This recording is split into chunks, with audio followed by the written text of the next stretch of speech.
Yo, what's going on, everybody? Welcome back to a brand new episode of Liam's First Look. Wanted to just address off the top, guys. Haven't been getting to my first look each and every week on the channel just because I've been so swamped. We've got Contender Series content coming out on a weekly basis for a 10-week span. Plus, the UFC schedule has been relentless. No weeks off, many weeks in a row. So I haven't had a chance to do get-ahead work. And honestly, it's just been relentless making sure that I'm doing my due diligence on the Contender Series as well as on the UFC. So for that reason, I've been a little bit more hesitant to put out these first look content pieces because I've been a little bit more taxed in terms of time. So I want to make sure I bring you guys high quality content when I'm here to do my breakdowns. But you guys got to know this. We're coming in for a great card here, UFC 293. We got a lot of great fights to break down, and we're going to give you my first look, but we're going to circle back on Thursday for Bets and Banter. As you guys know and love, we don't miss that show on a weekly basis here every week to talk about the fight. So I just want to say thank you to everybody who's rocking with me live. Thank you for your patience. I was doing my Contender Series breakdown with Gordo earlier today, so you guys can check that out on the channel after you're done with this, or tomorrow ad-free on podcast platforms, as you normally can come to expect. Liam Picks Fights presents. You can find that stuff everywhere. But without further ado, let's get into UFC 293. It's going down in Australia, Sydney, New South Wales, and it's going down with a middleweight title fight in the main event. Israel Adesanya is taking on Sean Strickland. 24-2 is the record of the champion Israel Adesanya. 27-5 is the record of the challenger Sean Strickland. And you look at Sean Strickland, guys, he came into the UFC as a young man. He had experience in King of the Cage. I remember his first fight in the UFC. He submits Bubba Jenkins quickly, and that really put him on notice in the UFC. He comes in as a welterweight, a little bit smaller, but he was always a pretty big guy, even for that division. I remember he went out there, or excuse me, that was a middleweight fight, and he went out there in his subsequent fight against Luke Barnett, right? And Luke Barnett is huge. If you guys remember, Luke Barnett is one of these really long, awkward middleweights. And so I think that told him, like, man, I'm too small for middleweight. I'm going down. He went down to 170 pounds. He rattled off some good wins. He cut a bunch of weight to be there. But then he ran into Kamaru Usman, and you guys remember that fight was a dominant performance for Usman. Also, I had to let somebody know on Twitter today, Easy Dos Santos isn't just some guy. He's not a nobody. He is for real. He is a guy that knocked out Sean Strickland in the very first round, and people don't remember who he is. They don't remember exactly how talented this guy is. Easy Dos Santos has a great record in the UFC, 9-3, I believe, off the top of my head. So just an absolutely fantastic resume. And you guys got to remember that if this guy had gotten, two judges' scorecards to go his way, we'd be looking at a guy who's 12-1 in the UFC potentially. So just fantastic resume overall. Now, let's talk about the fights that we have in front of us, right? Sean Strickland, he's a guy that, what have we seen from him lately in the middleweight division? He's obviously competitive with all the best guys. You look at the fact that, he did very well against Jerry Cannonier. Honestly, I thought that he won that fight. It was very close.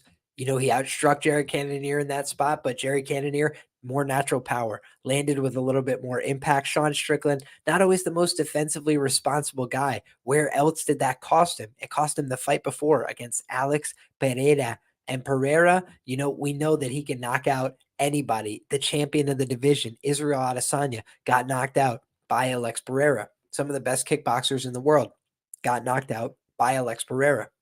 However, when we're looking at this kind of fight, Israel Adesanya doesn't always go out there and get the knockout early. But when has he tended to do it?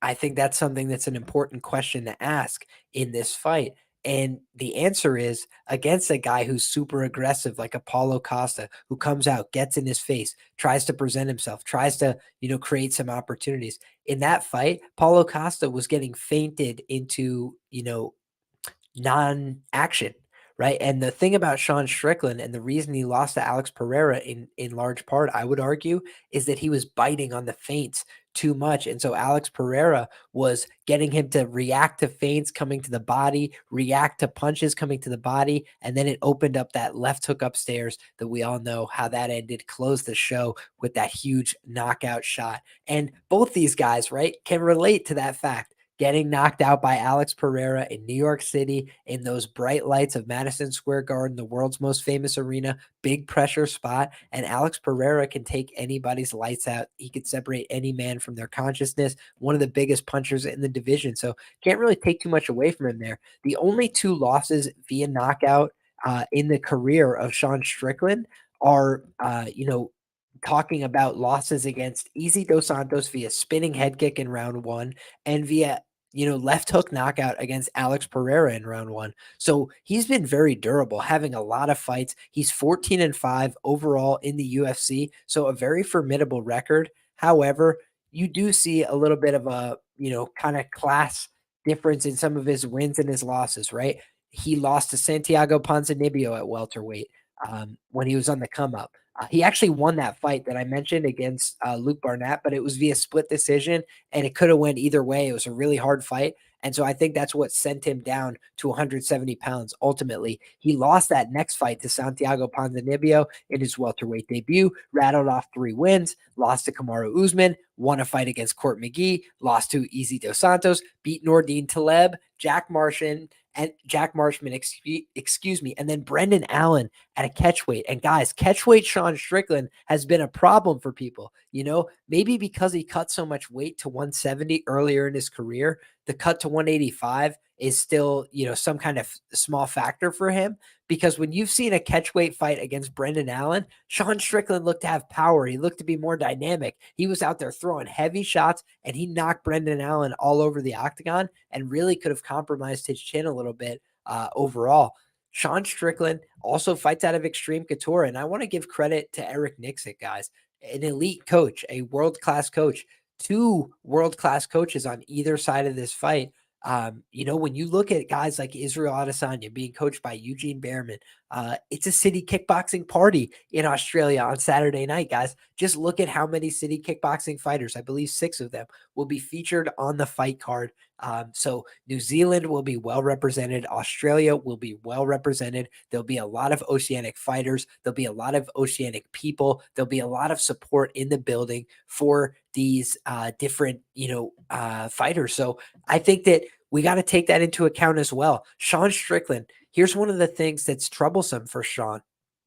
Tends to be a decision fighter most of the time in the UFC. I know last fight he went out there and got a knockout. He does have 4 wins by knockout in the UFC. He's 1-0 career to that submission prop. But like I said, that submission prop was all the way back in his UFC debut against Bubba McDaniel in the first round at UFC 171. Hendricks versus Lawler. So this is a guy who's been in the UFC for 9 years. Sean Strickland has definitely paid his dues. He's definitely done a lot of the things you'd want to see from a guy in terms of staying active, fighting tough guys, being in there with a tough strength of schedule. But he has been knocked out a few times. He's lost wide decisions before. He's been out wrestled before.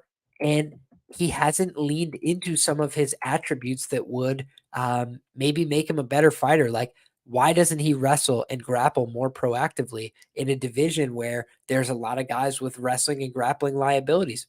I don't know.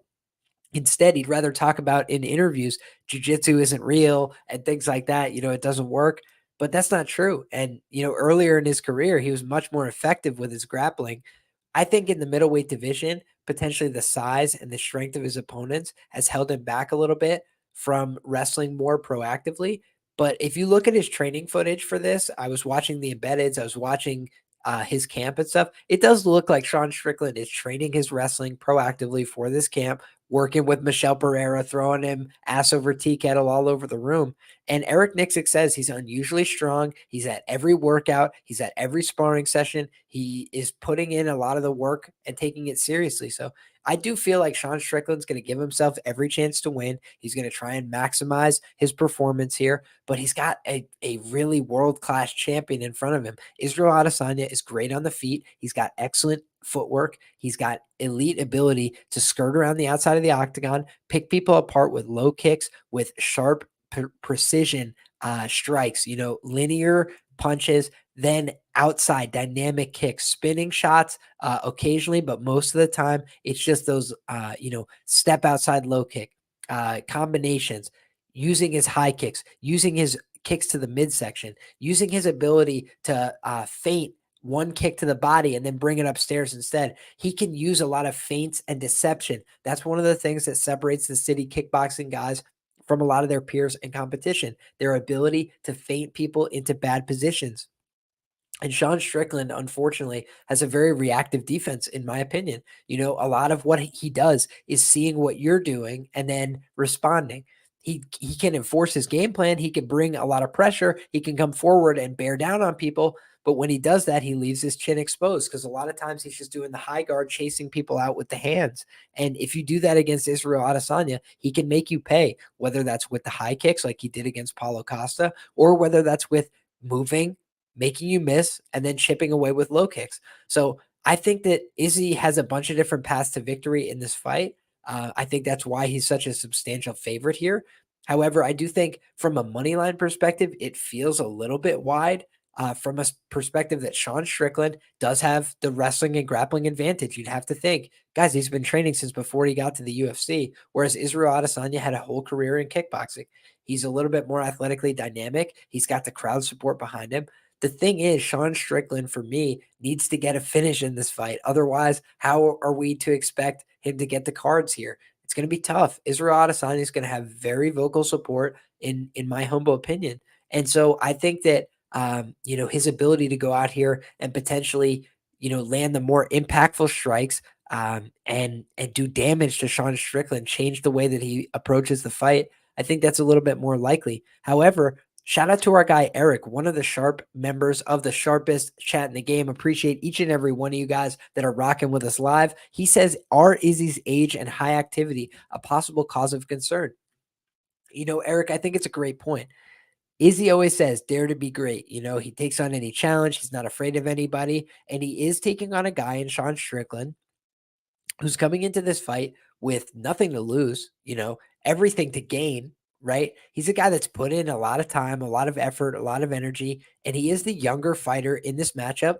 One long-term angle I always talk about, guys, and I do have to mention Sean Strickland technically qualifies here, is a younger fighter with more professional experience. And Sean Strickland only has a touch more professional experience. He did have a severe motorcycle accident, I believe, that derailed his career for a time, that also forced that move up to the middleweight division. He came back and had those fights with Marshman and those kind of things to reintegrate himself into the division. But that win over Brendan Allen has aged very well. And frankly, when you start peeling back the layers, besides for losing to Alex Pereira, which we can acknowledge, Izzy did the exact same thing, and he's been knocked out by Pereira multiple times. Granted, it wasn't as quickly and it wasn't as decisively as it was against Strickland. But you know what Strickland did? He humbled himself to the fact that he got knocked out by Pereira, and he brought him into camp. And he said, I'm going to work with Pereira. I'm going to learn from him. And if anybody knows how to beat Israel Adesanya, it's Alex Pereira, right? So probably the right guy to learn from. And I'm sure that, Strickland took his good share of whoopings in those training rooms, but he also was landing good shots. You watch the training footage, he was not getting punked by Pereira when they were in the training room together. And obviously, Pereira is there to be a good training partner. He's not trying to hurt him either. But you do see that Sean Strickland has the skills to compete with these guys. He's been in the room and in the sparring sessions and in the ring with a lot of the best guys in the world over at Extreme Couture for a long time. He's not afraid to go with anybody. So I think that he presents some interesting challenges in that way. The loss to Jared Cannonier could easily have been a win for Sean Strickland. Then we'd be talking about a 3-fight winning streak. The Jack Hermanson split decision my ass. I thought that was a clear win for Sean Strickland. He does leave it a little bit close within the margins at times. He does absorb a lot of low kicks. If you remember that Jack Hermanson fight, that's a huge concern against Israel Adesanya. It was also the case against Jared Cannonier. He seems like a really tough guy who could just go through it and not really, show too much wear and tear from it. But Matt Campbell says, I grew up with Sean, and I can promise you he shocks the world. And we see his grappling, and he subs Izzy. Obviously can't be based on past performances. Yeah, man, I definitely feel like there's a non-zero chance that that happens. I mean, I think both of these guys have, some potential to attempt submissions and wrestling in this fight.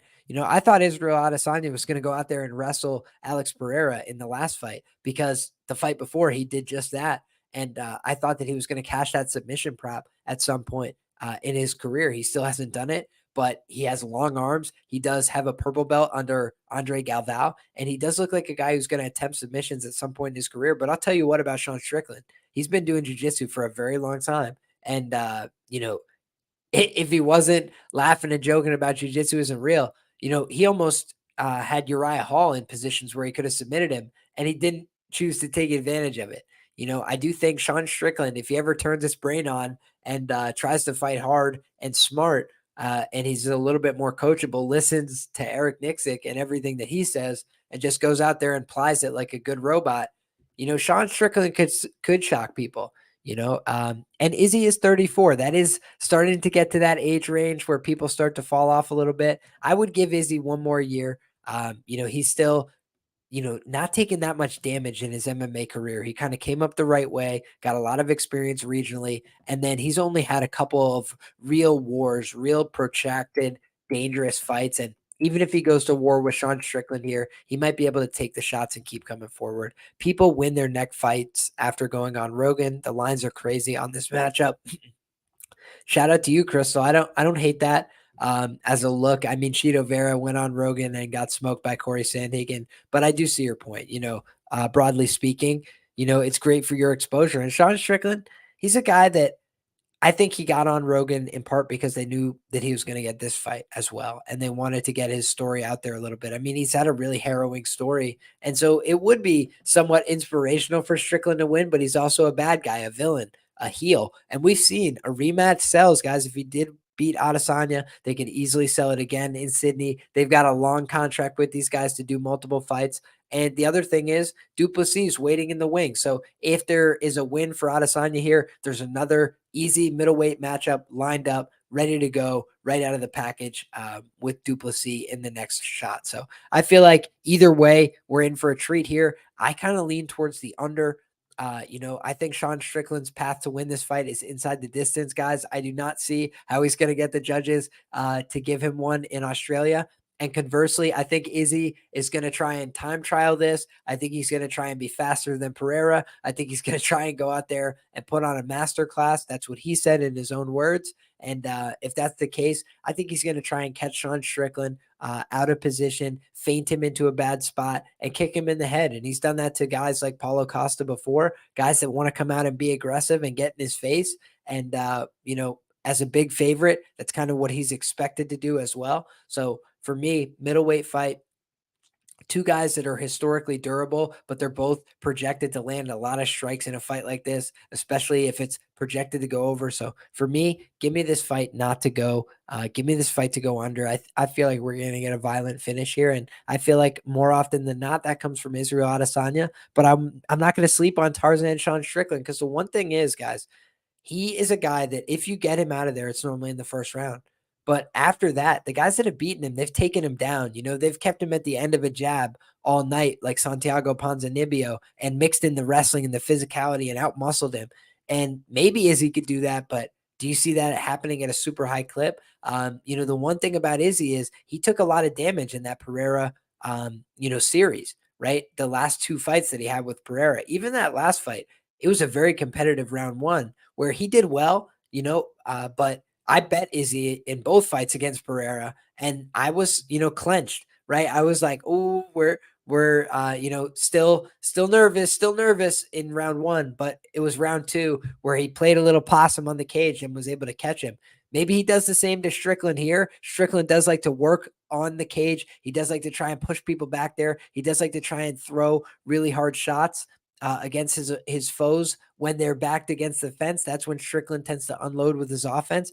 And that's when his defense gets a little bit void as well. Israel Adesanya says, a lot of other guys, they like to just fire but I'm a sniper. And, I think Israel Adesanya, he's going to try and sniper shot Sean Strickland here. And I think Sean Strickland on the other side, he's going to try and wear this guy out. He's going to try and beat him up. He's going to try and wear on him and make the fight ugly. If it's an ugly, ugly fight, that favors Sean Strickland. He can throw a lot of volume. He can get in your face, press you, hold you against the fence, take you down, and, just make it a really gross fight.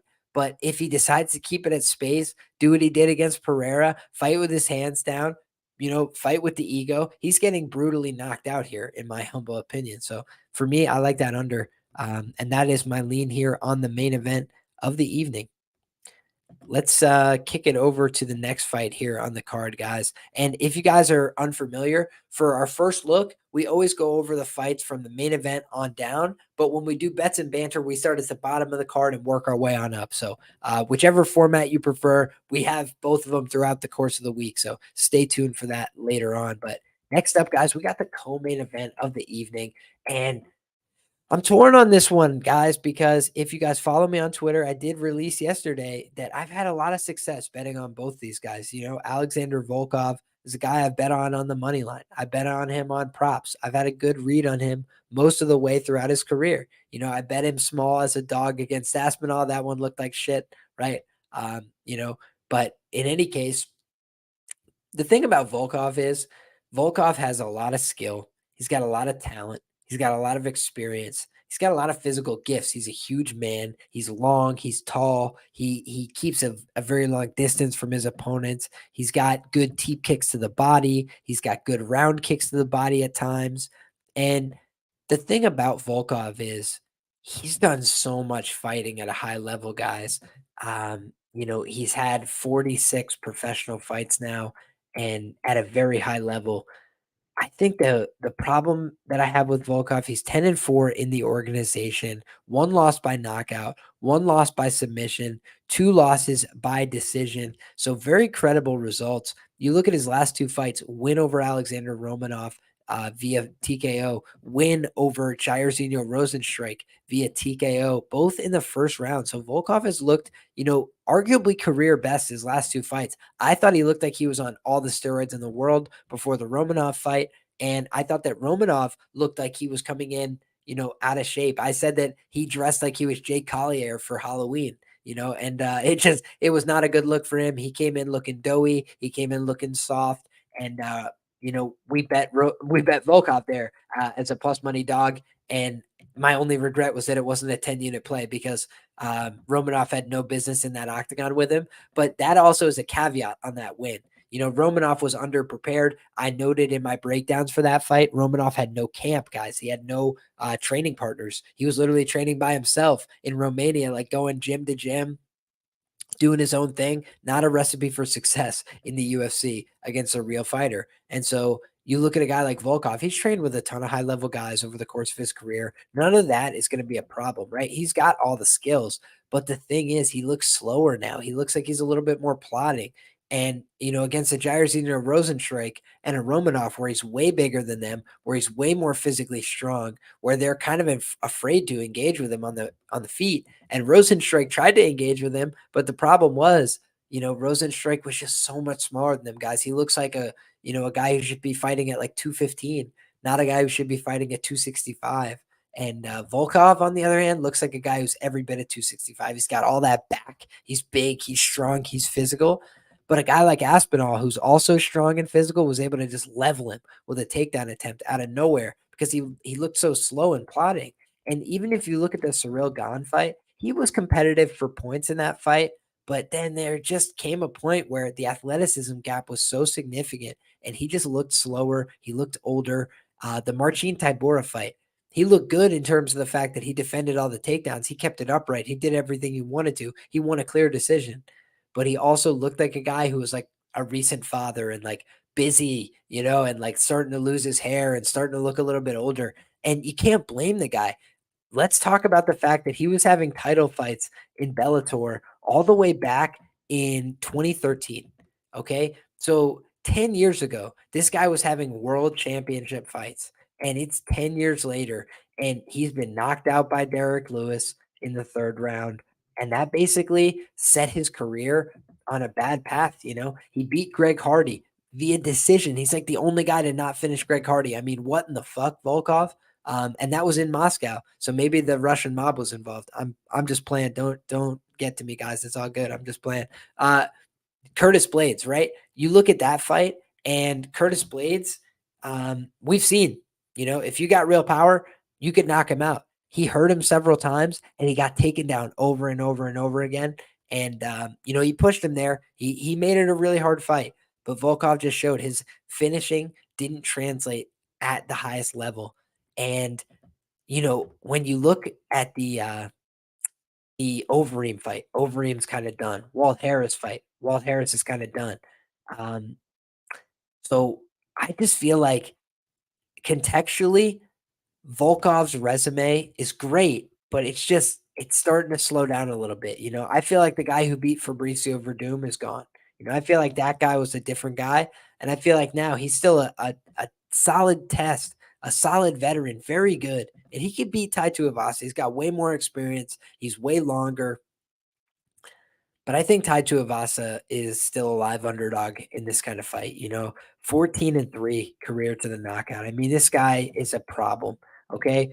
Lost to Sergey Pavlovich. Who wouldn't? I mean, most guys are going to get knocked out by Sergey Pavlovich. The guy's a hammer. He's fast. He's got good hand speed. And Tai Tuivasa took that fight in rapid succession from another knockout loss against Cyril Gane in a brutal back and forth war. So for me, that was a problem, right? I knew going into that Pavlovich fight that it was going to be tough sailing for my guy Tai Tuivasa. Against Cyril Gane, I had mixed feelings. I thought Tai Tuivasa could win that fight. I thought he could hurt Cyril Gane. I thought he could go out there and press him. So I bet him at plus 420. And guys, he went out there and rocked Cyril Gane, hurt him bad in Paris. But the Parisian crowd, Cyril Gane's durability held up. More power to him. Hey, cheers to that. And he just got the win over the weekend. So all the power in the world to this guy. However, you look at that fight, Tai Tuivasa showed he could still compete with these guys who are in the upper echelon of the division, maybe more than people realized. Otherwise, what else did he accomplish? Win over Derek Lewis, competitive fight, back and forth. He outlasted him. I had a 5-unit bet on Tai Tuivasa that night, plus 170. Bing, bang, boom. Very similar line to the line that we're getting now. So I appreciate, that this is a guy that will go out there and swing hard, fight for your money. He got rocked against Greg Hardy. Did he think about taking a backward step? No, sir. He said, I'm going to knock this man's head off. And he threw back a bigger shot and got the finish. So Tai Tuivasa is a guy that definitely invites a lot of risk, definitely invites volatility. I think this fight's getting finished one way or the other.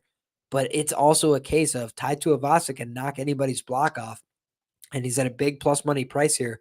And I think that that's a little bit interesting. I think Tai Tuivasa is a dangerous, dangerous guy.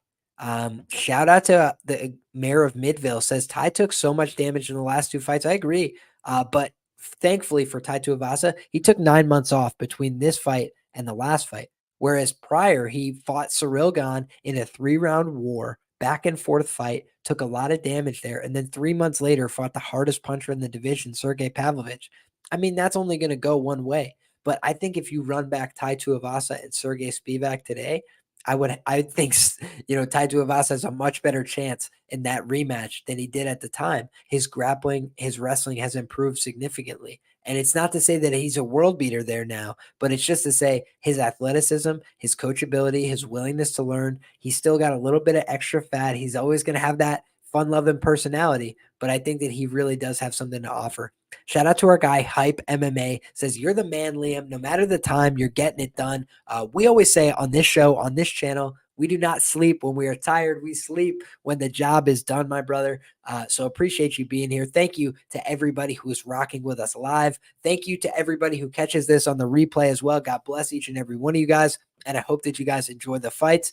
But for me, I'm leaning towards another under. I'm leaning towards a violent finish. And I think it's a dog or pass situation at these big chalk odds in the heavyweight division when you got 2 guys and one guy is a little bit younger. He's been in a few less of these wars. Volkov's been in a lot of wars, guys. He's been in a ton of crazy fights.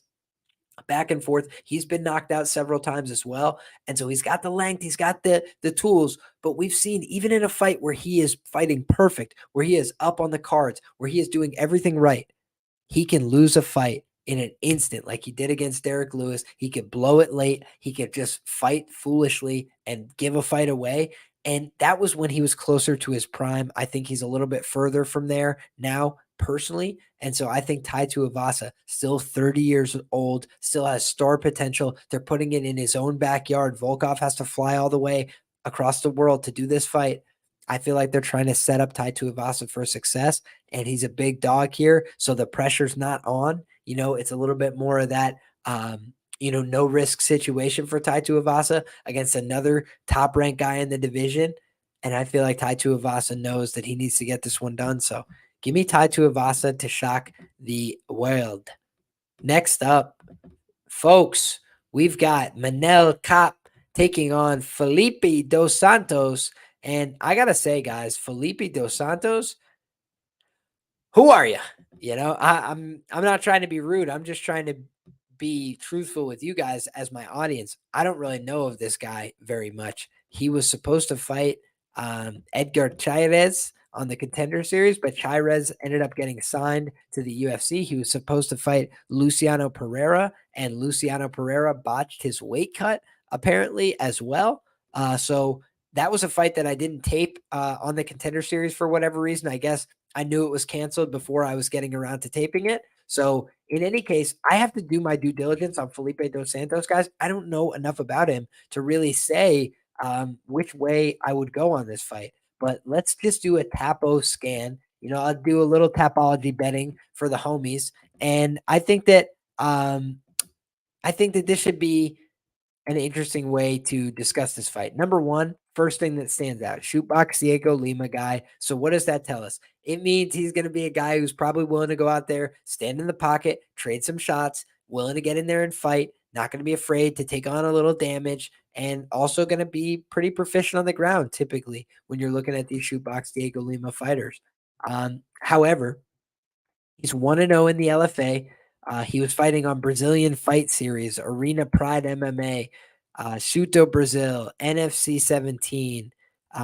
So we really haven't seen him fight necessarily the highest levels of competition. I'm trying to see if there's any standout wins here. Hugo Paiva is a 6-2 prospect. Rafael Monturo is a 6-3 prospect. Marcos Degli is a 9-3 prospect. So fair enough there. He fought him when he was 2-2, and now he's 9-3. Davi Souza went to a no contest due to a low blow when they were both undefeated fighters. So it actually seems like he's challenged himself fairly on the regional scene. Want to give him that credit there. But he's fighting to split decisions. He's fighting to decisions overall. So the UFC probably brought him in here in some fashion to get beat. Manel Kape is on the verge of a title shot, right? Like, I think maybe Manel Kape is being positioned to get a win, and an impressive one here against an undefeated fighter on paper. However, I got to do my due diligence, right? Like, if I don't watch the tape, I can't say for sure that I think that this guy's getting beat. But talk about Extreme Couture, another Extreme Couture fighter here, Manel Kape. He's a big favorite. Sean Strickland, a big underdog. Manel Kape previously was affiliated with AKA. He's gotten work with Daniel Cormier. Cormier raved about his wrestling, his jiu-jitsu, his scrambling, his ability to move, his ability to work on the mat. He's a guy who used to have big liabilities on the mat, guys. When he was fighting in Japan, when he was fighting the Ulka Sasakis who wrestled him into the ground, when he was fighting even Kyoji Horiguchi who submitted him, in pretty quick fashion.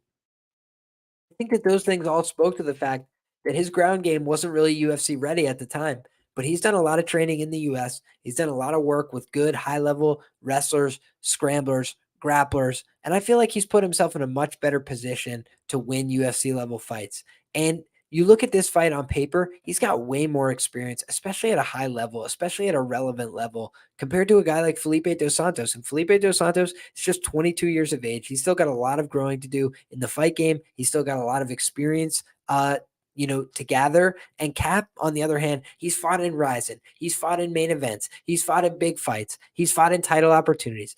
This is a guy who's just not, somebody you want to draw in your UFC debut. So I feel like Felipe dos Santos might feel the pressure. He might feel too much from this athleticism, from the way that this guy pushes the pace, from the way that he gets in your face, from the way that he throws huge, heavy shots and gets people's respect. However, on the other side, Cap is a guy that sometimes doesn't fight to his abilities. Sometimes he lets guys run away from him. Sometimes he does a little bit more styling and profiling and showing off. And he looks like he's been way more intense and aggressive in his recent fights. I love that. I want more of that from him. But there's just been times in the past. I bet Mateus Nicolau against him. And boy, oh boy, that was a sweat. But Mateus Nicolau got it done, right? I think it was a split decision. And you look, that's kind of been his knock in the past. Pantoja beats him by decision. Ulka Sasaki beats him by decision. Kai Asakura beats him by split decision. He's a guy that'll just give away fights where he could win, where his gifts are there, where his striking could show a little bit more, but he just doesn't do enough. And I think that Manel Cap in this fight, he's going to know that the assignment is go out there, put on a dominant performance, and make it undeniable that you should get a title shot next. And it's hard to do that coming off of a fight like this unless you do it in highlight reel fashion. So I think that he's going to try and do it with a flying knee, with something crazy, with something on the ground, really try and make a statement with his performance. Next up, we've got Justin Tafa taking on Austen Lane. And I'll tell you guys from a betting perspective, this is not a fight where I want to, take action, primarily speaking. And let me tell you why. Number one, I tweeted this out earlier. I'm always trying to tweet out good nuggets for you guys at LiamPicksFights. But I tweeted out earlier the worst capped fighter among the BetMMA.tips community, right, is Justin Tafa. People have had no success betting on him. People have had no success betting against him. They've lost money in both cases. So people have had a really hard time getting a read on this guy. And now you're being asked to pay some pretty significant chalk. Austen Lane seems like the more athletic guy just from visual appearances, right? He's the older fighter though by 6 years, 35 years of age, former football player. We know there's a lot of subconcussive hits, damage that people take to the brain from football. And sometimes that can manifest itself in an inability to take damage at the UFC level. We've seen that with guys like Cody Garbrandt, in my humble opinion, who also had boxing experience in fairness. But we've seen that with other guys where just their ability, Brendan Schaub, and again, I'm not trying to knock on anybody. I'm just trying to be observant, right? And we know for sure about the damage that football does to the brain. So the question is just then, how much damage has it done to a guy like Austen Lane, who was at the professional level, who was at the college level, and who now has pursued a career in fighting where he has been knocked out before. You look at his record, all of his losses are via knockout, all of them in the first round. Lost to 7-4 Vernon Lewis, lost to 5-5 Frank Tate, lost to 0-0 at the time Greg Hardy, guys. And we all know how that Greg Hardy experiment turned out. And so when I look at this fight on paper, guys, the first time it was matched up, I thought it was for Austen Lane. We're in Jacksonville. He's a former Jacksonville Jaguar. I'm like, man, this is so clear on paper. Narrative Nation says this is a clear fight for Austen Lane. But the fight doesn't go to a conclusion, right? It ends up being no contested out, eye poke, kick to the nuts, whatever the hell it was. I even forget off the top of my head. Let's go back and look. Unintentional eye poke. Okay, that's exactly what I thought. So it was not enough of a fight to really say what happened. Everybody is reading into it like Austen Lane looks so good and all these things. For me, I don't read anything into it. But the first time that they were matched up, I thought Austen Lane was a live dog. But here's the problem, guys. Now he's got to fly halfway across the world. He's not getting any younger. So he gets older every day. Tafa gets a little bit better every day. Now it's in Tafa's now it's in Tafa's backyard. He's the sympathetic figure coming off that brutal eye poke. I feel like this is Tafa's time to shine. And his brother just picked up a big win. And I feel like, for me, I wouldn't want to be on the other side of Tafa. But let me tell you guys from a long-term standpoint why I stay away from fights like this if I can. Bookmakers are bookmakers for a reason, right? You've never met a bookmaker with a part-time job. And the way that these guys do it, they have all the advantages in the world on rebooked fights compared to the player, right? Because we have to just take whatever line they give us, but they have all the information from last time. So they could set the limits easier. They could set the prices much more sharply. And they know where sharp players are going to come in, when, at what time, for how much. They know how this market plays out already. Now, all they did is introduce a couple new elements, different date, different location, yada, yada. It's the same two fighters, yet they have all this information that they've gotten from sharp players. And now they don't have to pay for it. They don't have to take the bets anymore to see where it's going. So for me, this is a fight where I say, I'm going to leave this to the rest of the market in all likelihood and the bookmaker's advantage, unless I see something crazy on the prop market here. But I think that Tafa is probably the side based on those intangibles where it's in his backyard. Next up, guys, I just want to say, if you guys are still rocking with me live, I appreciate each and every one of you guys. Go ahead and drop a like on this video so that way other people know we're here rocking live, talking UFC 293. I know there's a lot of other fight fans in the world, all over the world, that are, looking for this content. So please, guys, show a little love if you're still here rocking with us. Our guy Cole says, late night Liam with the fire emoji. You know that, brother. Cheers to that. Everybody sip a coffee for me or whatever you're drinking. Peace, love, and shaking grease. Our guy Moy's Audio, sharp friend of the show, says trust the process, bet lean by decision, plus 800 or 900. Hey, God bless. God bless. I wish you the best with that one, my man. I don't know if I'll get there. Fading the Australian / New Zealander at home via decision. You're a bolder man than I am, Moyes, but I'll consider it for sure. Next up, guys, rounding out our main card, who do we got? It's Tyson, the bag fumbler, Pedro. No, I'm just kidding.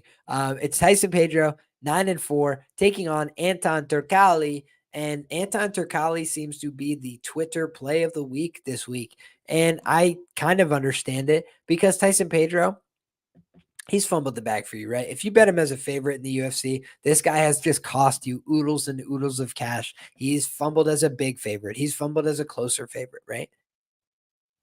However, as an underdog, this guy has been money. 2-0 as an underdog in the UFC, and Tyson Pedro has now flipped to dog odds, taking on Anton Turkalji, the Swedish fighter who has yet to break through with the UFC win. He is 0-2 in the promotion, but he's taken on two jacked Brazilians to this point. Vitor Petrino. Guys, if you read my breakdowns for Rotogrinders, I was very proud of the fact that I called Vitor Petrino by sub-3 or unanimous decision against Anton Turkalji. And you may be saying to yourself, Liam, why did you call that? Why did you think that that was going to happen? Vitor Petrino has never submitted anybody. And the answer is Anton Turkalji slows down in his fights when he is the less physical guy. He can get muscled around in the clinch. He can get thrown around physically. He is not the most athletic guy you will see in fighting. He's dynamic, but not athletic. Let's explain the difference. His dynamism is the fact that he can throw these spinning shots. He can do wild things you don't expect. He can be very creative inside the octagon. But when you look at his physicality, guys like Jailton Almeida absolutely run through him with a shocking quickness. And I bet him there at plus 540. I thought to myself, man, this guy knows how to wrestle. He knows how to grapple. His physicality was just so inconsequential against a guy like Jailton. Then you look at a guy like, Vitor Petrino, another super physical guy. But guys, Petrino's raw in terms of his skill. He's still coming along. He's still putting it all together. But the reason he was able to submit Turkalji is because he was able to the reason he was able to dominate Turkalji on the mat is because Turkalji just didn't have it physically to compete with these guys in the exchanges. Petrino, he's going to be something special, right? I do think that he has the real ability to compete. But Tyson Pedro, you got to remember, was being priced at the minus 600s, minus 250s, minus 230s, all the way out. He is the guy who's more prolific to finish round one against UFC level fighters. And if you listen to his interviews and you want to believe him, and that's a choice you have to make whether you want to or not. But he says he was sick as a dog for the Modestas Bakauskas fight, and that, he expected to be hailed as a hero for even taking the fight. And he was surprised by the fans' reaction that everybody was so mad at him. And when you listen to that, it kind of makes sense because he's thinking to himself, man, I really did everybody a solid. I went out there and still took it because it was at home in Australia. But the thing was, he was a big betting favorite. And so he said, I figured out everybody was mad at me because I effed up their bag with the bets. And so I think that this is a guy that has realigned himself with City Kickboxing. What did I say about the fact that City Kickboxing will be well represented on this card? A lot of guys that are training with the City Kickboxing crew. And you look at a guy like Tyson Pedro, his back is up against the wall in a fight like this. If he loses here, his spot in the UFC is not guaranteed. His future as a fighter is not guaranteed. Anton Turkalji is a guy that just doesn't seem to take it all that serious to me, guys. I thought he had a gimme matchup on the Contender Series against Ocasio dos Santos, and the fact that he didn't finish that fight was a little bit concerning. The fact that he never throws any strikes in these UFC fights is very concerning. And he does have better cardio, I would say, by and large, than Tyson Pedro, who's never won a fight that went outside the first round. But I do think that Tyson Pedro is a better pure grappler than Anton Turkalji in all likelihood, especially when this fight is, early on. And think about the fact that Ibo Aslan, a guy that did completely gas out in that fight and ended up getting finished, was beating the absolute tar out of Anton Turkalji, and it wasn't looking close at all. I mean, I could definitely see a world in which Tyson Pedro carves this guy with leg kicks and punches in the early going and just knocks him out.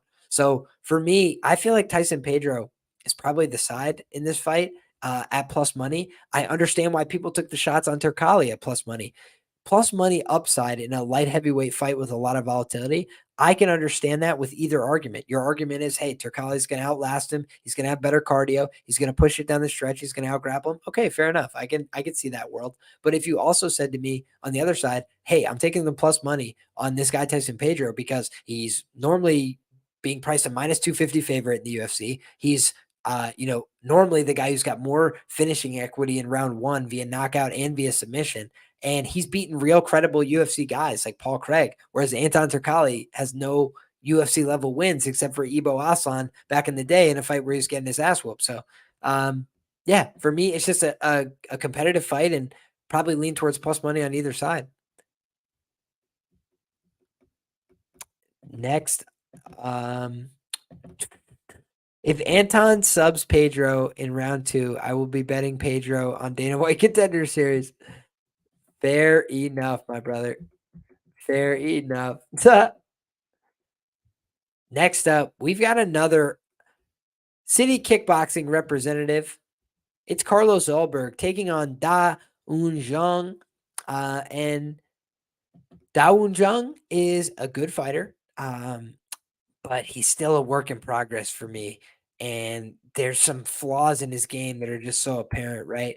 Devin Clark outworking him, beating him in the wrestling, really showed that his wrestling is only good offensively. In the defensive category, I think his wrestling needs a lot of work. In terms of his durability on the feet, concerning the way that he got hurt by Dustin Jacoby. He actually got hurt and nearly finished in the first round by Khadis Ibrahimov, of all people, way back in the day. And he went to a split draw with Sam Alvey. So this is a guy who's just a little bit unreliable in my view. I think the win against William Knight has aged like sour milk. In some ways, William Knight just doesn't really have it at this level right now. Maybe that changes in the future, but just hasn't really had it at this level. Kennedy and Nzechukwu, that win was great, but it also was just kind of an anomalous chin performance from Kennedy and Nzechukwu. He hasn't really shown that same flaw much since, and it just seemed like he caught him early, he caught him cold, and he put him down. So he's got, some questions about where his mentality is going to be at coming off of 2 straight losses, and they're matching him up on foreign soil against Carlos Ulberg on the strength of a 4-fight win streak. And Carlos Ulberg went out there and got a decision win against Fabio Cherant, but now he's rattled off 3 straight wins by knockout in the first round against Stefan Chukwi, Nikolai Negomerianu, and Ihor Poteria. And all those guys, present different challenges. Stefan Chukwi, was probably the easiest to snipe out there. The Fabio Cherant fight, I think, was just to get 15 minutes under his belt, get a little bit more calm inside the octagon, get his feet underneath him. You look at the Negomerianu result, Negumereanu is a guy that's shown a good chin as well. Historically shown very good durability. And what happened there? Got sent right out of there. And Dustin Jacoby did the same thing to Dawoon Jung. So maybe that's a writing on the wall type of spot. Ihor Poteria is a guy that has had, you know, 3 losses by knockout, and Negumereanu was able to put him out by knockout, but way faster was Carlos Ulberg. Didn't rely on slowing him down in terms of cardio. He just put him out of there with the big power. So I feel like this guy, Carlos Ulberg, has real power, has real skill on the feet. I feel like he's got fantastic skills in that regard. And I think that he can win a decision as well if he paces himself, if he fights smart, if he works behind his jab, if he uses his long range tools, which we've seen him do in the past. So Dawoon Jung, we've seen him get outworked to a decision, and we've seen him brutally knocked out in the first round. For me, that's enough to lean towards the Ulberg side here. He's a significant favorite. So I don't know if I, feel like investing in the price. Not really. The only price I would probably look for on the Dawoon Jung side is Dawoon Jung by sub, because I don't think it's likely he's going to get the nod here via decision unless he out wrestles Carlos Ulberg super decisively. And again, the only takedowns I saw were repeated step behind outside trips against William Knight, and William Knight is kind of just boxy with his hips. He's a little bit easy to hit the same takedowns on over and over again. And I feel like Carlos Ulberg's a little bit better coached than that, a little bit smarter in his approach to the game, and a little bit more athletic overall. So give me Carlos Ulberg here, and I think he probably gets a win via knockout. But it'll be interesting to see how this one plays out. Dawoon Jung, could really use a win in this spot, but I think the UFC is kind of putting him in a position to fail, personally. Next up, we've got Jack Jenkins, another hometown fighter, Australia's own, taking on Chepe Machine Gun Mariscal. And I think that Chepe Mariscal is an interesting fighter. Elevation top team. He's coming in here with a 1-inch reach advantage. These guys are at height parity, age parity. And the thing that Chepe's got to do is he had to fly in there. He had to do, a pretty difficult travel regimen in order to make it to this fight. But let's talk, Turkey here. Chepe Mariscal has more fights. I always talk about the younger fighter with more experience. This is a fighter of the same age, with more experience. And the guys that he lost to, I mean, Steve Garcia, UFC fighter, knocked him out. That's not the greatest look ever, but in all fairness, Steve Garcia, UFC level fighter. Lost to Sean Soriano via decision. That's the worst look, probably, in terms of all of his losses, but Sean Soriano on the feet can be a problem. Joe Anderson Brito lost via knockout in round 1. I don't even hold that against him. Joe Anderson Brito is a scary, scary man. He could knock out any man, woman, or child, and hopefully he doesn't do that. But he's got a win via split decision over Pat Sabatini, win over Yusuf Zalal. These are UFC level wins. Lost via unanimous decision to Bryce Mitchell. Again, no skin off your nose there. Lost to Gregor Gillespie via KO in round 1. So his KO losses are Steve Garcia, Joe Anderson Brito, and Gregor Gillespie. Any of those could have happened to him in the UFC. But this guy's got a lot of good experience regionally. He's fought a lot of really solid fighters. And Carl Deaton III, he fought in a 5-round fight. Look at this guy recently getting the win over Trevor Peek as a dog. Impressive stuff there from him. And so for me, this is just a fight where Chepe is going to bring a lot of pressure, a lot of pace, a lot of aggression. He's going to try and mix in the wrestling. And I thought Jack Jenkins lost to Jamal Emmers straight up, and he got the split decision nod there. They're hoping that they can get it to the judges here again and rob the shit out of this guy, Chepe, if they get it there.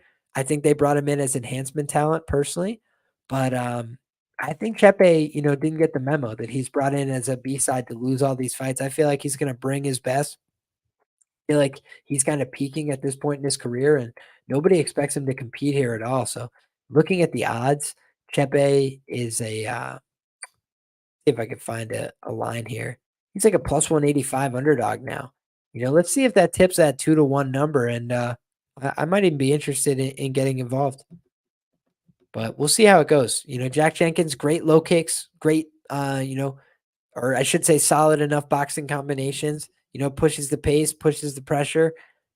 His 2 losses in his career, both via submission, and Chepe, not necessarily a guy who presses the submission all that frequently, but he is 3-0 to the submission prop in his career, so not inept in those positions, does have a win via triangle choke, win via rear naked choke, and another win via triangle choke, so yeah, he's a guy that's shown, he's got a ton of fights under his belt, man, amateur, pro, and otherwise, probably in the streets too, so I think that all these guys are, I think that all these guys that Chepe's fought have really positioned him to be, very experienced, very savvy guy, and at 30 years of age, he's a young veteran by definition.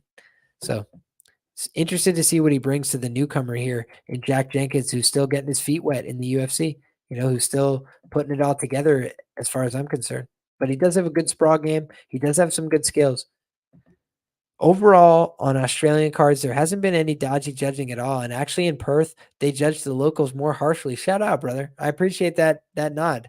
Uh, Daz, that's a great point. Steve Garcia hits like a truck, man. If he had a chin, he'd be a big problem, in my opinion. Chepe is a dog. Yeah, I totally agree with you, boys.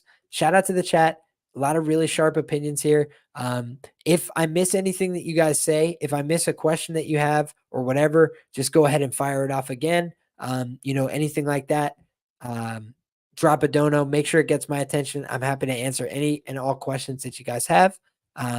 But without further ado, I'm going to move on to this next fight. We've got in the lightweight division, Jamie Mullarkey is taking on John Makdessi. John Makdessi, another guy who's an interesting older veteran of the game, but he's really got a pretty good depth of skill. He's 38 years of age. He's from Canada, so normally you'd want to fade him every which way until the cows come home. He went out there his last fight. He lost to another guy who has those Canadian roots in Nasrat Haqparast, who's got, multi-ethnic background, but, obviously fights out of that TriStar gym. And you look at the Ignacio Bahamondes win, he went out there and gritted it out against a tough guy who's young, who's big, who's strong, who was highly touted at the time. And he dug it out of there as a big underdog in that spot. Lost to Francisco Trinaldo. I mean, who wouldn't? Beat Jesus Pinedo, beat Ross Pearson, beat Abel Trujillo. Those are all solid guys. And Lando Venata spin kicked him in the face and broke his jaw, I think. So that was a bad one for him. But otherwise, since 2016, he's 1, 2, 3, 4, 5, and 3 in the UFC. In a pretty competitive lightweight division. Overall, he's 11-8 in the UFC. So he's a guy that is a winner in the UFC overall in his body of work. How many does he have left though at 38? He definitely is in range where these knockouts are going to start happening more often. We know that, just based on the trajectory, just based on the fact that, we've got a guy like this in a division where guys can hit hard, they can move fast. But guys, Jamie Mullarkey, he is what we call in the business susceptible. He could definitely win this fight. He's got skills. He can mix it up. He can take it to the ground. He can work on the feet. But Jamie Mullarkey is not a guy with a positive winning record in the UFC. He's not a guy who's been 5-3 over his last couple fights. He's 4-4 in the organization. He is 2-2 in his last 4 fights, and he beat Francisco Prado by wrestle fucking him. And he should have gotten a submission there, but he didn't, proving that he's not that great a finisher, proving that he's not that tuned in with where his best advantages are. He went out there against Michael Johnson, won a very close split decision that probably could have went the other way. So very close decision there. He got that one. Against Muhammad Naimov. Guys, Muhammad Naimov was not highly touted there. And Naimov was able to go out there and get the knockout win. Super scary. Shout out to our guy Just Win Baby in the chat. Says Mullarkey, a underachiever and an overachiever at the same time. Impressive. Cheers to that. We'll take a sip on that one. I totally agree. Jamie Mullarkey's gotten more wins than he should in the UFC, but he also is a guy that, I think relying on him at big chalk prices is a recipe for disaster because we saw that against Naimov. He was a big ass parlay buster that night. Jalen Turner went out there and put him down, hurt him bad, put him down with big shots. The Ferez Ziem fight, that one is really contentious, right? That one could have went either way. But guys, go back and watch that Brad Riddell fight, guys. Brad Riddell put this man in the box like 10 times. The referee hates Jamie Mullarkey, dude. He just wanted to see Jamie Mullarkey get beat into a paste. And Jamie Mullarkey took so much damage in that fight. I think it affected his chin long term. I don't know that his chin will ever quite be the same because of that fight and the fact that Alexander Volkanovski punched a hole through this guy's head back on the Australian regional scene in 2016. Mullarkey's taken a ton of damage. He's putting himself in a lot of close fights. And you just look at the fact that he should have won the ZM fight in a lot of people's scorecards, and he didn't. The fact that he won a split decision against Michael Johnson when he probably shouldn't have. He's a guy that you really don't want to trust at these big chalk prices, in my view. And by the way, in that fight, Ignacio Bahamondes took a ton of damage. A ton. His face was a wreck. He took a lot of shots in that fight. I'm not sure that a guy like this could take that kind of damage. I'm looking for the odds here. You're seeing the best available price. Oh boy. Plus 215 on John Makdessi to minus 235 on Jamie Mullarkey. So yeah, for me, I think hey, shout out to our guy XBL, Brian, my man. Appreciate you, brother. Thanks for being here. Thanks for all that you do for the community, guys. Make sure you show love to our guy, XBL as well. But overall, guys, Devontae Smith, Worthy, those were good wins at the time. But what do they both have in common? Suspect chins. Guys that, can break under some pressure as well. I feel like Jamie Mullarkey overrated, broadly speaking, by the market. And I do think that among all the Australian guys, he's one of the most vulnerable in my view. So give me John Makdessi. Give me the bull. Next up, guys, we've got, speaking of Nasrat Haqparast, he's taking on Landon Quinones. And this feels like a fight that's so out of place on this fight card. You've got a Afghanistan national by way of Hamburg, Germany, and TriStar in Canada, right? Like, it's just a very weird combination for Nasrat Haqparast. But in any case, that is the case here. He's a big favorite. He's taking on Landon Quinones, and Landon Quinones, guys, he was on the Ultimate Fighter show, and he got submitted by Jason Knight in the very first round. Looked like he was utterly unprepared. And speaking of Muhammad Naimov, the guy who just went out there and knocked out Jamie Mullarkey in the first round, he lost a split decision to Muhammad Naimov back in the day. He lost 3 fights as an amateur as well. He was 3-3 on the amateur scene. It seems like he hasn't beaten very many good opponents in MMA. He beat a couple guys on the Titan regional scene. So I'm going to have to watch some more Landon Quinones and see if there's anything to really like here. But overall, I feel like he's kind of in that cannon fodder territory just from my initial impression based on that tough fight, because Jason Knight just had his way with him. And Nasrat Haqparast, he's lost to some upper echelon guys in the UFC. Truthfully, I don't think he's anything to write home about. I bet Bobby Green bigly against him.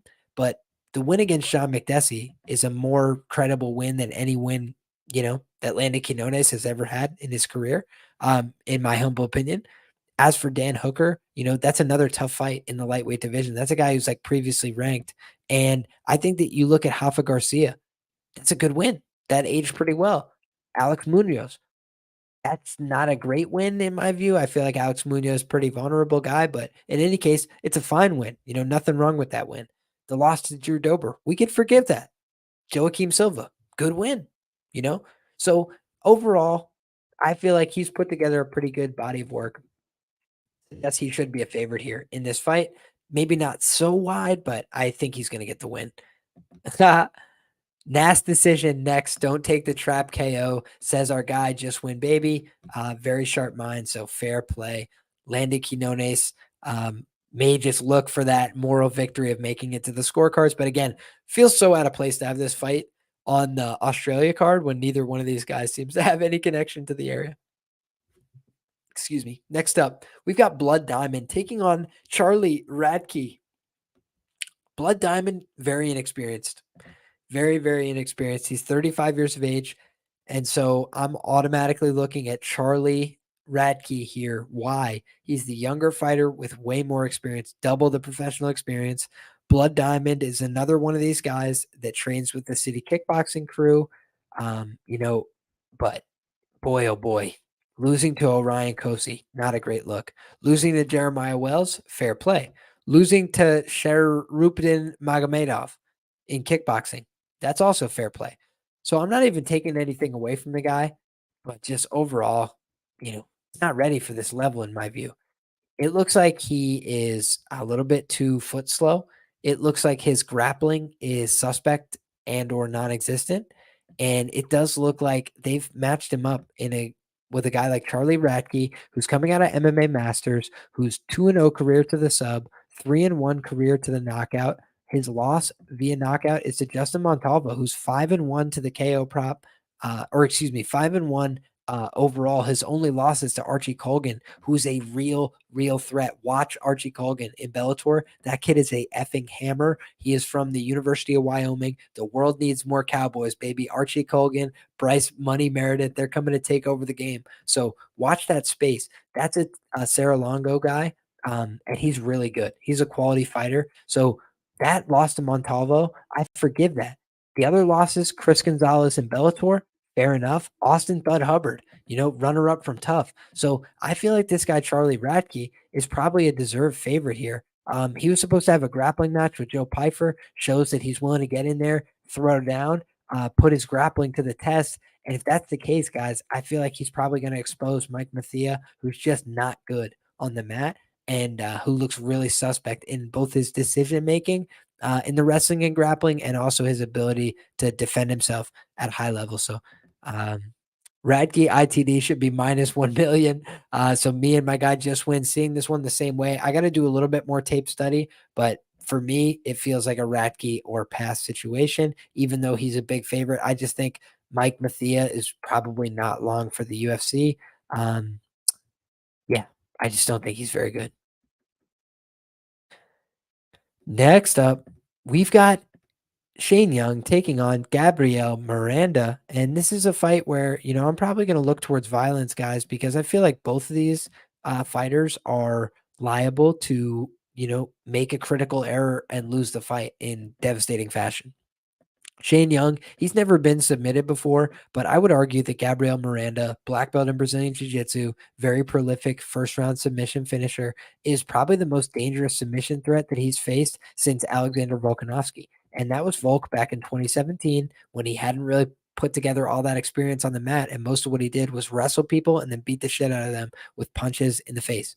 And, he's completely evolved as a fighter over time, but you look at his wins in the UFC, and Shane Young has beaten Rolando Dye and Austin Arnett, and neither one of those gentlemen are with the promotion anymore. His last win as a pro was in 2019. He's on a 3-fight losing streak, lost to Blake Builder, Omar Morales via unanimous decision, both of them in 2021 and in 2023. And he also lost via knockout to Ludovic Klein in the first round. So for me, I feel like Shane Young is just a really suspect fighter at this level. I feel like he is not as good as his city kickboxing brethren. I feel like his athleticism isn't there. He's a fighter that's 2-6 in his career to the decision. The judges don't like what he's doing, typically speaking. And you look at Gabriel Miranda on the other side. He is 0-1, or excuse me, 0-4 career to the decision. He is also a guy that the judges hate. So I feel like these guys are probably not going to need the judges. I feel like they are probably going to get it done inside the distance. Gabriel Miranda dropping down to 145. I believe he's had a fight at 145 before, if my memory serves, brother. But I also, let me just double check that. I was going to say, if he has, I think it's the first time since 2018. Yes, he did fight in Brave FC at featherweight in 2018 in September, and he won via guillotine choke in the first round. So I think that when I look at this, I say, this is a guy that if he can perform at 33 years old at 145 pounds, I think he's going to submit Shane Young in the first round because I think Shane Young is not very good at fighting. I think he's capable of getting buzzed on the feet. And I think he's also capable of getting submitted in this fight because he's been taken down a number of times in the UFC. He's been audited on the mat before. And I think that a guy like this who's so intentional about pursuing the sub, there's more than one MMA Masters guy on this card. So I bet both the coaches are going to be there. I wouldn't be surprised if Colby Covington pulls up or somebody. Like, I think that a lot of the gym is going to be there to represent, in terms of their best staff, their best training partners, all that stuff. So I feel like they're going to give themselves an honest chance to win.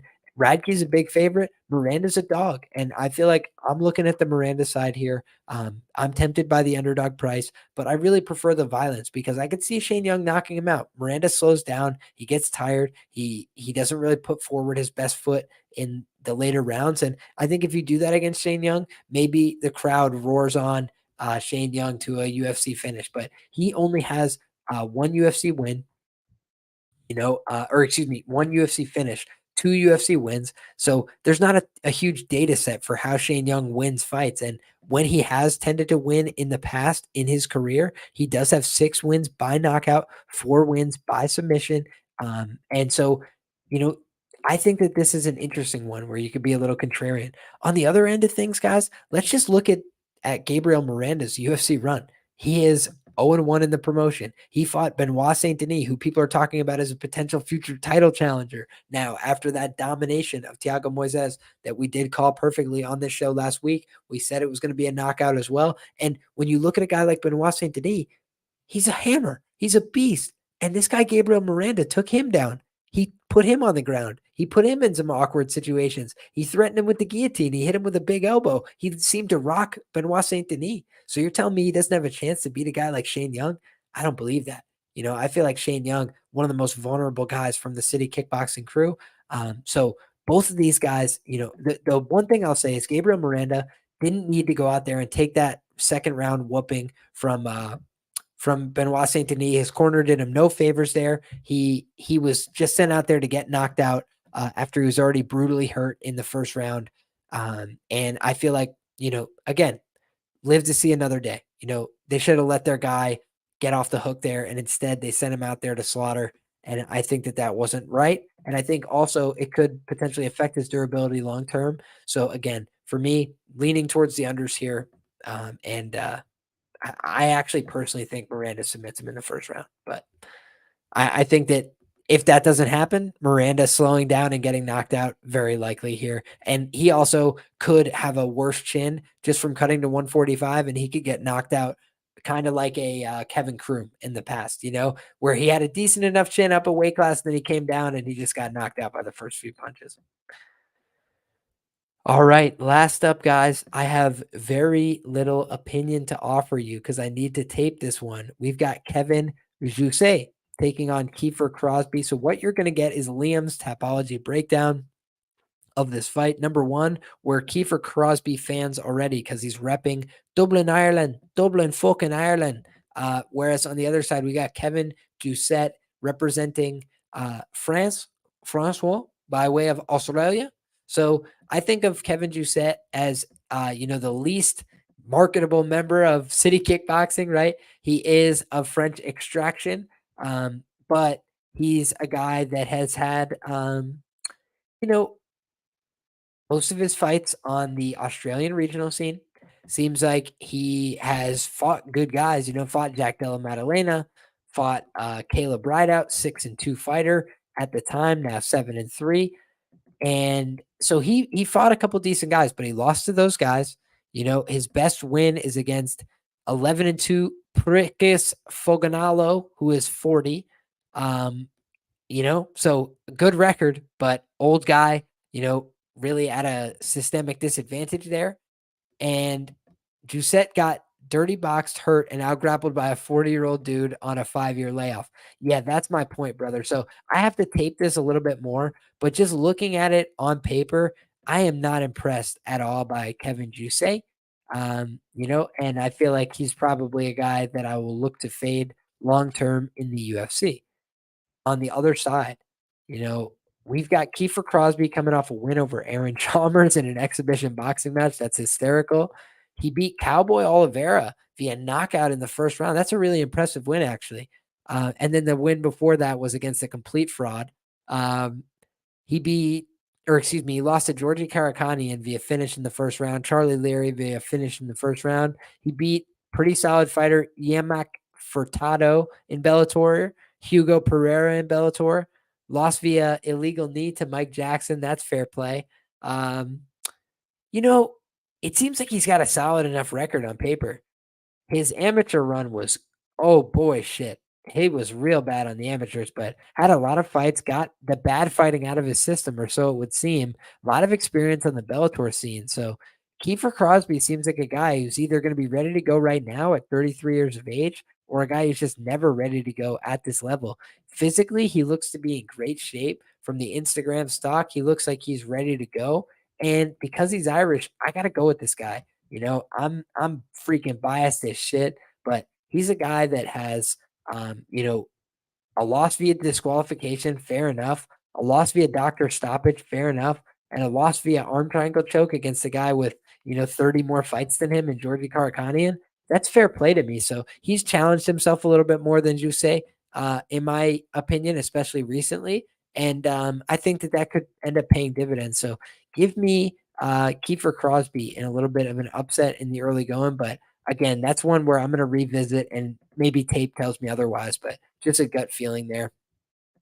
So there you have it, guys. That's my first look at UFC 293. Kept it tight, less than 90 minutes today, but excited. If you guys have any guests in mind for the show, bets and banter later this week, go ahead and drop those in the comment section below. If you guys have a favorite bet, a breakdown, any questions, comments, concerns, anything that you want to fire away, make sure that you go ahead and drop that in the comment section below. If you're looking for an audio version of this show, search Liam Picks Fights on all podcast platforms. You'll easily find it, but it's also conveniently linked in that description box below if that's what you're looking for. If you're looking for more information from me, that is all conveniently placed in the description box below as well.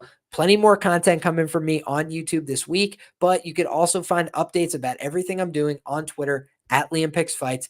Easiest place to find a lot of my work, but you could also find me on Instagram, a couple other places. So anywhere that you search Liam Picks Fights, you should be able to find me.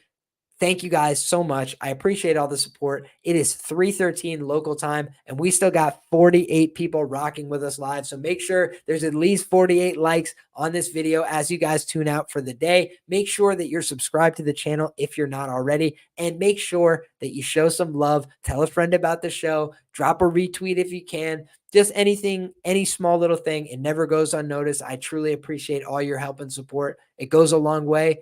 And it's always my pleasure and my blessing to do this show for the sharpest chat in the game. So until next time, everybody, come back on Thursday. We're having all the same fun again. Take care, everyone.